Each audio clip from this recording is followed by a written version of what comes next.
अस्सलाम वालेकुम दोस्तों, मेरा नाम है सलमान और आप देख रहे हैं एसजे करेंसी चैनल। दोस्तों, हमारे चैनल को लाइक और सब्सक्राइब और बेल आइकन को दबा दीजिए ताकि हर न्यू अपडेट हम आप तक पहुंचाते रहें। तो दोस्तों, वेस्टर्न यूनियन की बात करें तो इंडिया के लिए दे रहा है 21 रुपये 54 पैसे और पाकिस्तान के लिए दे रहा है 75 रुपये 76 पैसे और बांग्लादेश के लिए दे रहा है 28 टका 63 पैसे और नेपाल के लिए दे रहा है 34 रुपये 76 पैसे। तो दोस्तों, एसटीसी की बात करें तो इंडिया के लिए दे रहा है 21 रुपये 45 पैसे और पाकिस्तान के लिए दे रहा है 75 रुपये 37 पैसे और बांग्लादेश के लिए दे रहा है 28 टका 52 पैसे और नेपाल के लिए दे रहा है 34 रुपये 67 पैसे। तो दोस्तों, टेलीमनी की बात करें तो इंडिया के लिए दे रहा है 21 रुपये 53 पैसे और पाकिस्तान के लिए दे रहा है 74 रुपये 84 पैसे और बांग्लादेश के लिए दे रहा है 28 टका 55 पैसे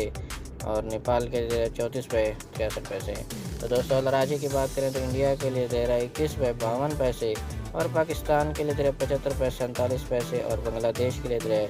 28 टका 58 पैसे और नेपाल के लिए दे रहा है 34 रुपये 69 पैसे। तो दोस्तों, ₹1 की बात करें तो इंडिया के लिए दे रहा है 21 रुपये 51 पैसे और पाकिस्तान के लिए दे रहा है 75 रुपये 33 पैसे और बांग्लादेश के लिए दे रहा है 28 टका 47 पैसे और नेपाल के लिए दे रहा है 34 रुपये 67 पैसे। तो दोस्तों, फौरी बैंक की बात करें तो इंडिया के लिए दे रहा है 21 रुपये 54 पैसे और पाकिस्तान के लिए दे रहा है 75 रुपये 55 पैसे और बांग्लादेश के लिए दे रहा है 28 टका 65 पैसे और नेपाल के लिए दे रहा है 34 रुपये 52 पैसे। तो दोस्तों, इंजाज बैंक की बात करें तो इंडिया के लिए दे रहा है 21 रुपये 54 पैसे और बांग्लादेश और पाकिस्तान के लिए दे रहा है 75 रुपये 38 पैसे और बांग्लादेश के लिए दे रहा है 28 टका 64 पैसे और नेपाल के लिए दे रहा है 34 रुपये 57 पैसे। तो दोस्तों, एनसीबी की बात करें तो इंडिया के लिए दे रहा है 21 रुपये 45 पैसे और पाकिस्तान के लिए दे रहा है 75 रुपये 41 पैसे और बांग्लादेश के लिए दे रहा है 28 टका 51 पैसे और नेपाल के लिए दे रहा है 34 रुपये 54 पैसे।